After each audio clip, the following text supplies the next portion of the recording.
요한복음 7장 1절부터 13절 말씀입니다. 그 후에 예수께서 갈릴리에서 다니시고 유대에서 다니려 아니하심은 유대인들이 죽이려 함이러라.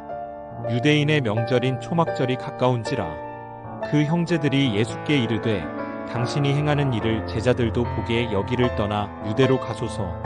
스스로 나타나기를 구하면서 묻혀서 일하는 사람이 없나니 이 일을 행하려 하거든 자신을 세상에 나타내소서. 하니 이는 그 형제들까지도 예수를 믿지 아니함이러라. 예수께서 이르시되 내 때는 아직 이르지 아니하였거니와 너희 때는 늘 준비되어 있느니라. 세상이 너희를 미워하지 아니하되 나를 미워하나니 이는 내가 세상의 일들을 악하다고 증언함이라. 너희는 명절에 올라가라. 내 때가 아직 차지 못하였으니 나는 이 명절에 아직 올라가지 아니하노라. 이 말씀을 하시고 갈릴리에 머물러 계시니라. 그 형제들이 명절에 올라간 후에 자기도 올라가시되 나타내지 않고 은밀히 가시니라.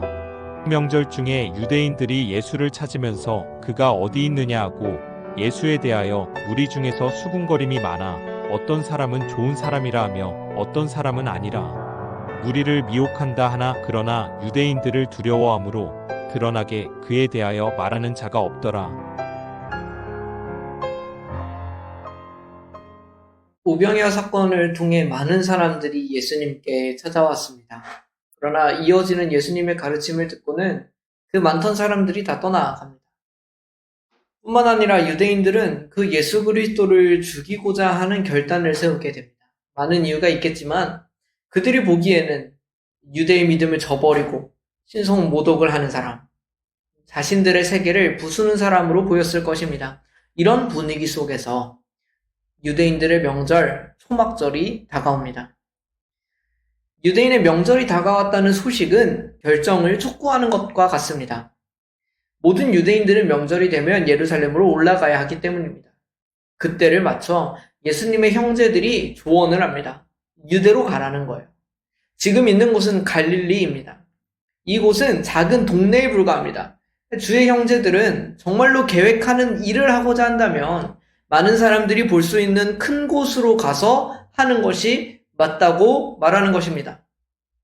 이 말씀을 보고 있는 우리도 그 말을 이해할 수 있습니다. 작은 마을보다는 큰 도시에서 똑같은 가르침과 똑같은 기적을 보여도 더 큰 반응이 나오지 않을까. 그런데 그 이후에 주의 형제들이 왜 이런 말을 했는지가 나옵니다. 그들도 예수님을 믿지 않았다는 겁니다. 그러니까 그들도 예수님이 평범하지 않다는 사실은 알았을 것입니다.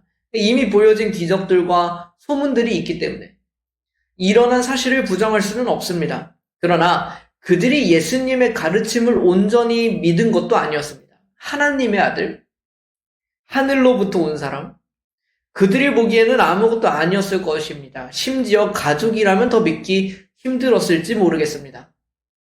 정말 그런 존재라면 더 많은 사람들 앞에 그 능력을 보여보라는 세상의 다른 이들과 같은 말을 예수님께 하고 있는 것입니다.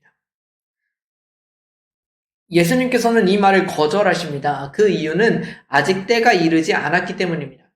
예수님께서는 정확하게 하나님의 때에 따라 사셨습니다. 그러니까 그의 출생마저 하나님의 때가 이르렀을 때에 이루어진 사건이었습니다. 그런데 여기서는 조금의 더 의미가 있는 것 같습니다. 뒤이어 설명하시는 것을 보니 세상은 다른 이들은 미워하지 않습니다. 그들은 어떤 일도 할 수 있는 자유가 그래서 있습니다. 하지만 예수님께서는 지금 그런 자유가 없으십니다.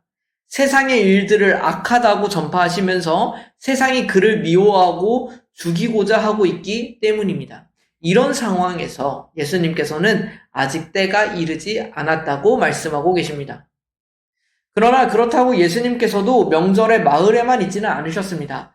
공개적으로 형제들과 함께 가는 것을 거절하셨지 그 후에 혼자 은밀하게 예루살렘으로 올라가십니다.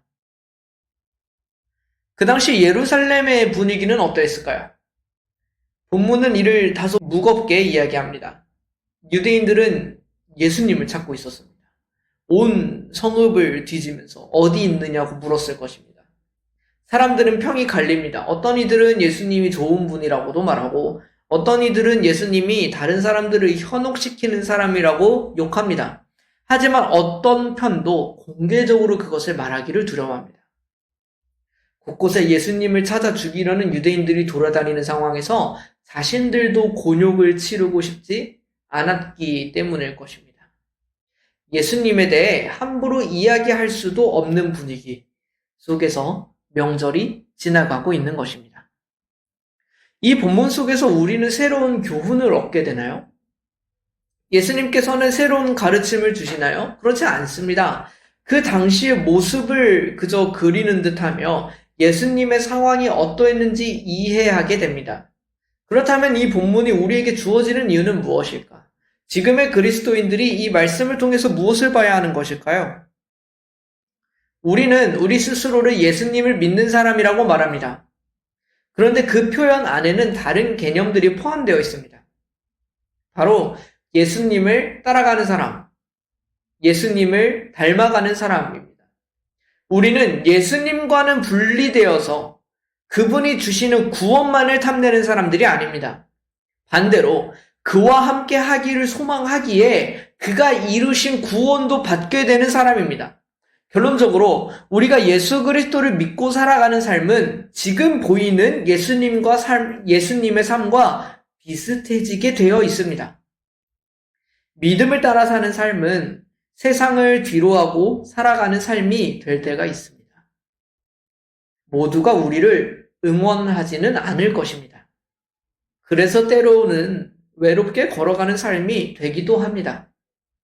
믿는 사람은 천국의 행복을 경험하는 사람이긴 하지만 여전히 타락한 세상을 살기에 갈등과 어려움을 경험하는 사람이기도 합니다.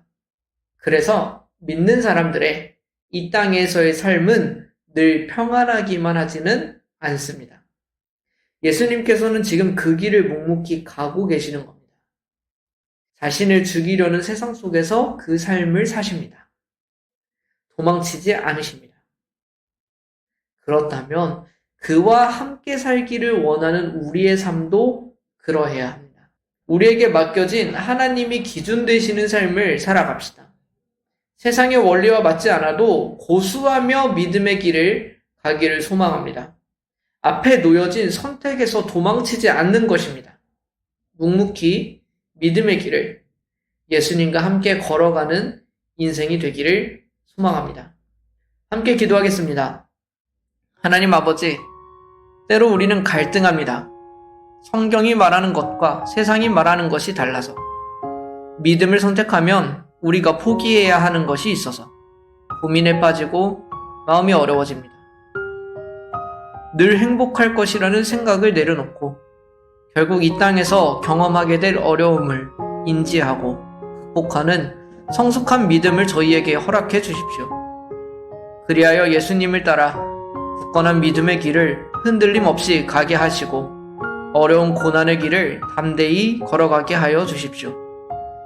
그러나 주께서 우리를 혼자 내버려 두시지 않으실 줄 압니다. 먼저 가신 주의 발걸음, 우리와 함께 하시는 주의 말씀과 함께 그 길을 걸어가게 하여 주십시오. 언제나 우리를 떠나지 않으실 예수 그리스도의 이름으로 기도드립니다. 아멘.